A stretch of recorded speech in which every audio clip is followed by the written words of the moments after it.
Well, hello everyone. It's Sybil Starr. I'm here to give the astrology update for the Pisces new moon. This Pisces new moon occurs on March 13th at 2:21 a.m. Pacific time. It is a lot of Pisces energy. There's a lot of water. We're in the midst of a lot of water in this month. We have a sun-moon conjunction in Pisces, which happens every year. But this sun and moon are also conjunct the planet Neptune, which is the ruler of Pisces. And Neptune has been traveling through Pisces for the last several years. It's about 14 years in a sign, okay? And it's also conjunct Venus and the asteroid Pallas Athene. The Sun, Moon, Neptune, Venus are all very tight. Pallas Athene is at 1 degree. The Sun and Moon are at 23 degrees. I think Neptune's at 20 and Venus is at 19. And so, what does all of this mean? Well, I'm calling this new moon the new moon of divine flow. There is so much water, and water is so much about flowing, and knowing that sometimes the flow is strong enough to break through obstacles, and other times the flow kind of makes a little divergence. Okay, so so you might call it the path of least resistance, but sometimes there is resistance, and that's of course when turbulence comes to push through. And water, of course, is the emotional body. So it's a time of a lot of emotion and a lot of feeling. But the key here is to I'm going to say recognize what is yours and what is not yours. Pisces has, Pisces is an energy that's kind of, I don't know, kind of ephemeral, and the water kind of seeps through everything. It doesn't have good boundaries. As a matter of fact, I saw a really funny meme not that long ago, and it was somebody at the ocean putting down nails to keep the water back, and it was like, is it Pisces setting boundaries? And so you know, yes, boundaries are always very significant when Pisces is around, because it's the emotional component of the energetic field, of the quantum field. And it's where, Pisces takes us back to that point of where we are all one. And so we can feel the energy of everything and everyone around us. The key is always to determine what is ours and what is somebody else's. Okay, so because we can be a psychic sponge in times like these, and pick up the thoughts, feelings, and emotions of others. So it's really good during, I'm going to say, if this new moon, and like I said, and a new moon starts a whole 30-day cycle. Okay, so it's the energy for the new moon, not just the time that the new moon happens. Is to be really aware of your energetic boundaries, to maybe say a prayer every day, to do some energetic cleaning, to do some energetic cleansing, like with salt baths and different ways to release energy that is not yours. But you can also do it with consciousness by setting a white light and saying a prayer that that you take on nothing that you do not need to take on this day. Okay, and just blessing yourself with white light. And the thing is about being in divine flow, it's like making your life a moving prayer. Being in the flow, and you can feel the flow. You can feel when you're flowing, you can feel when you come up against obstacles. And like I said, sometimes the water moves through the obstacles, but sometimes you have to divert and really flow with the energy, because it may not be in alignment with your ego plan. Okay, because Pisces is very connected to, I'm going to say, our transcendent self, our higher self, our connection to Creator, and to allow that kind of information to come through. Pisces is deeply connected to our intuition. It is a time of using our intuition, developing it, and I'm going to say trusting it.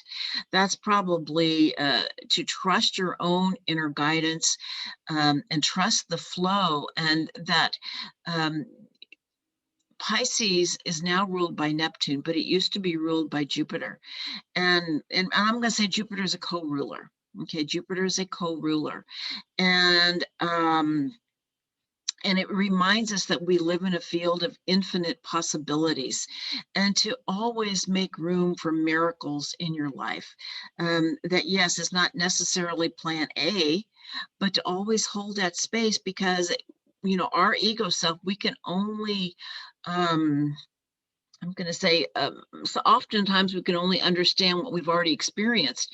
And the truth is, we are moving into a whole new field of energy, into higher dimensional consciousness. Waves of energy are coming in, light waves are coming in, and we have actually moved into a completely different field not completely different, but as I've said before, everything is constantly moving all the time, and our solar system has moved into a different place in the uh, s- um, in the Milky Way, and and Mother Earth herself is in a different energetic field.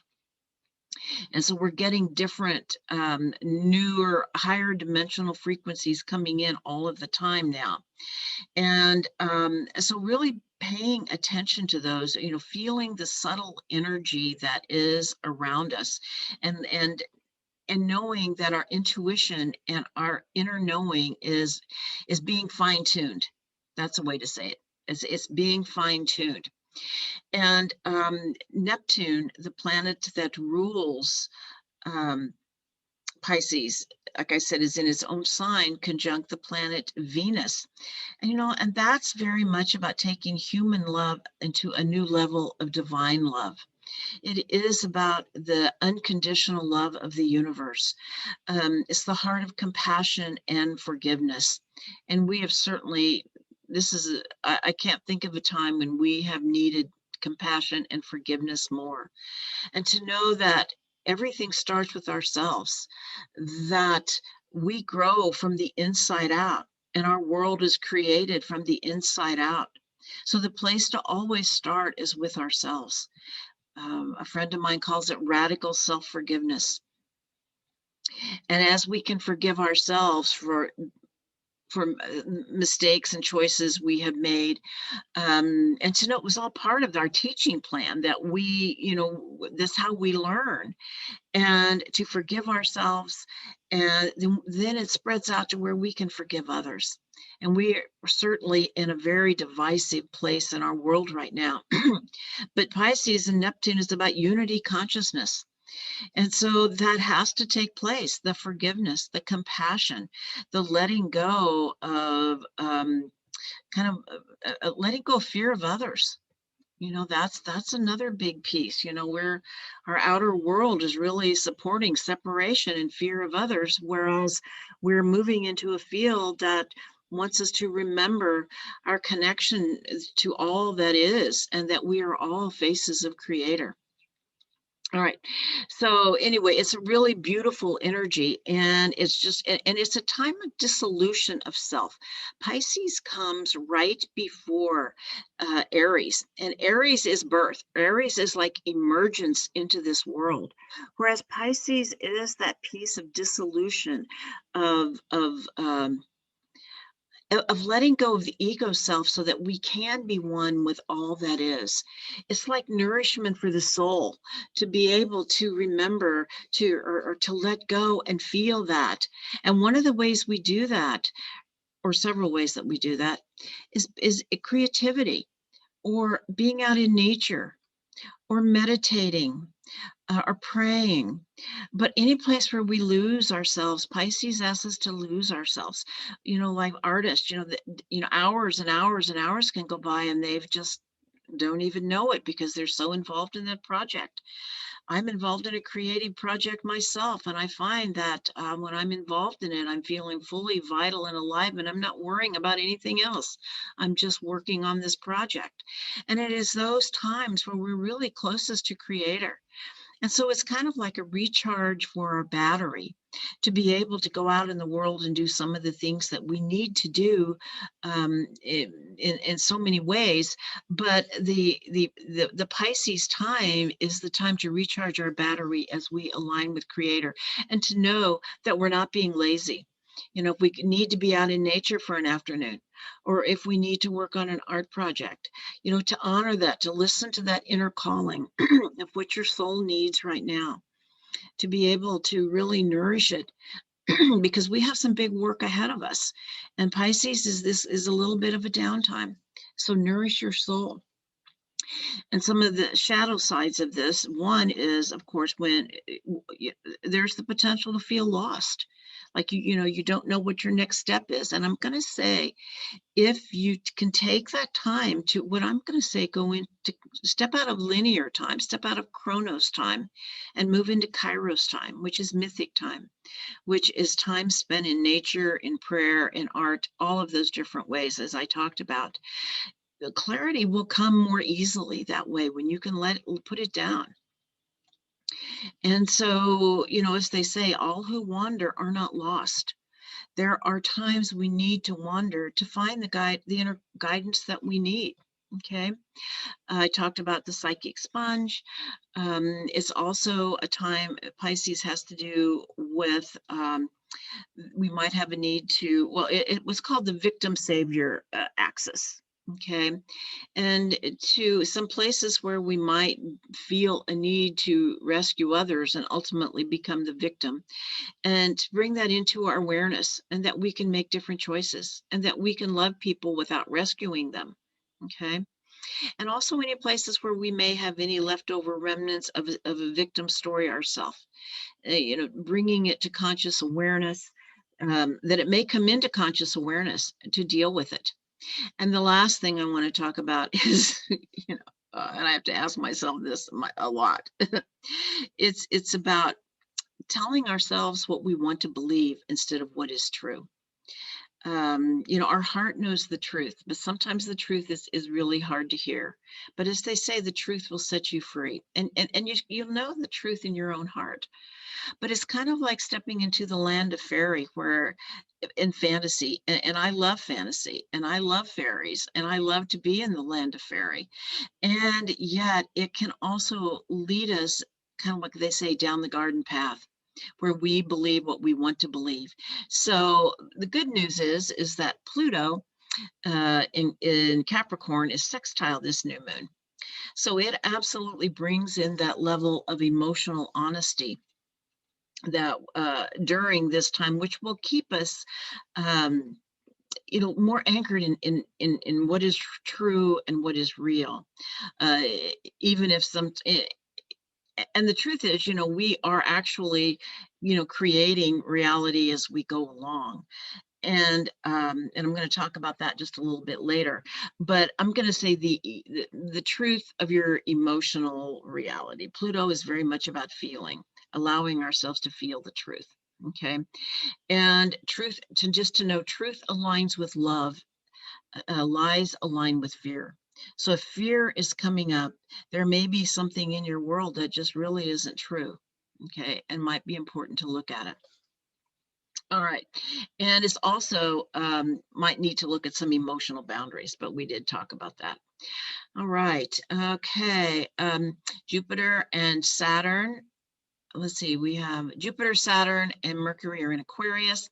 We've talked a lot about the quantum field, and I'm going to say that has to do with that pretty much. And I'm going to be talking more about Saturn, because the other big aspect that we have going on is there is a Jupiter-Saturn square.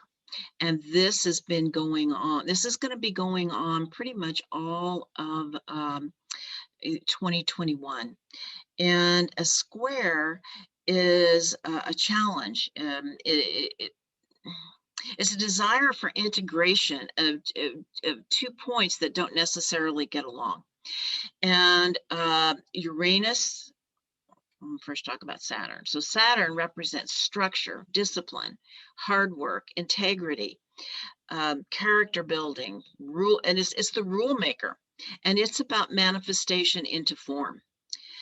And Uranus brings in chaos, lightning, flashes of insight, brilliance, freedom. It's the rule breaker, magic, and it's about creating in the quantum field through magic.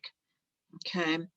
And it's interesting because Aquarius rules both planets, and Saturn is in Aquarius, but Uranus is really, I'm going to say in these times, very strong as well. And so one of the ways, that I feel like it may be showing up, it is about freedom. And what really is freedom? Is freedom that comes from responsibility. And what is that responsibility? I feel like in Aquarius, Saturn in Aquarius is saying freedom lies in being aligned with our conscience, not outer rules. The outer rules are not always in alignment with our conscience. And and some rules need to be changed. Just because we have them doesn't mean they're right.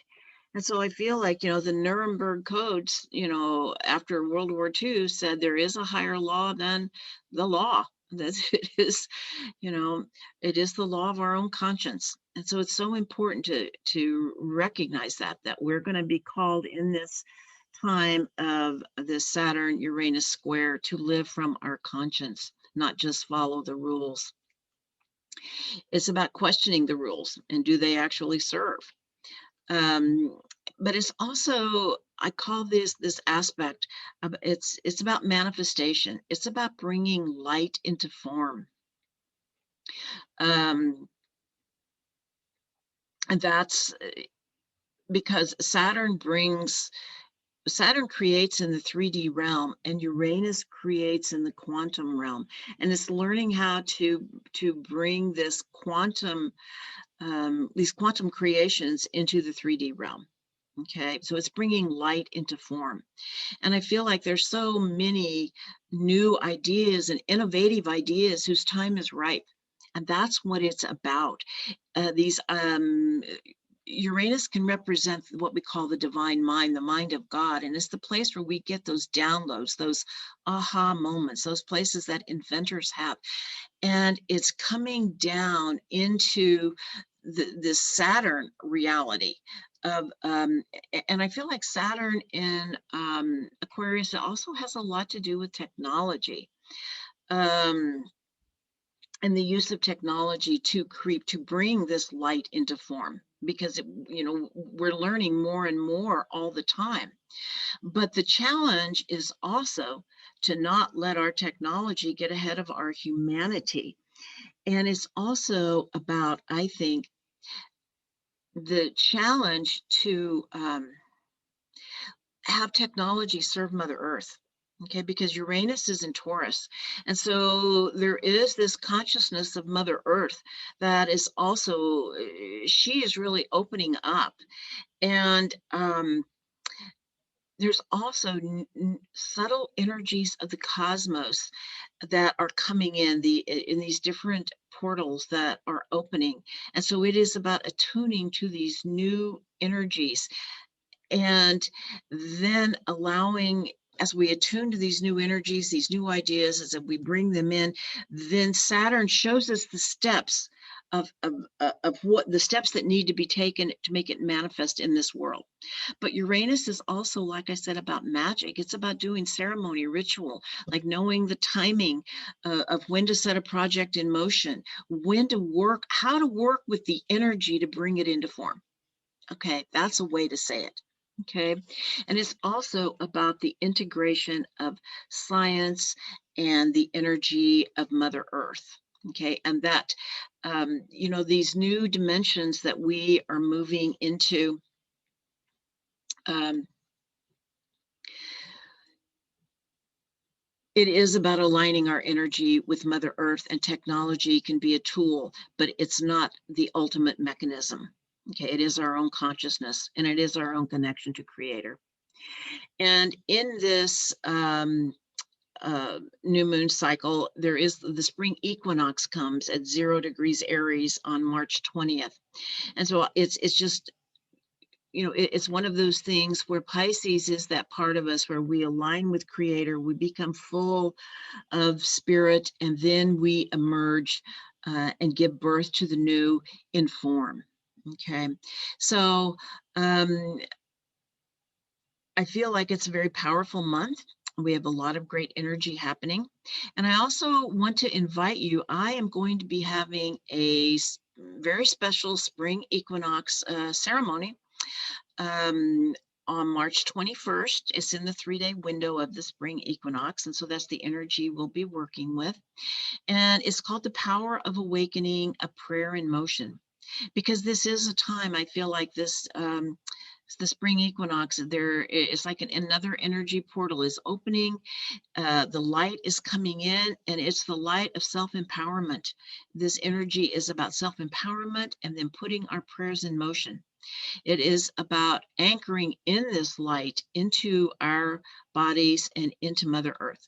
And if you're interested in this ceremony, go to my website at sibylstar.com. You spell that SIBYLSTAR.com. And it will tell you all about this ceremony. If you like this video, please check like and subscribe. All right, have a wonderful month.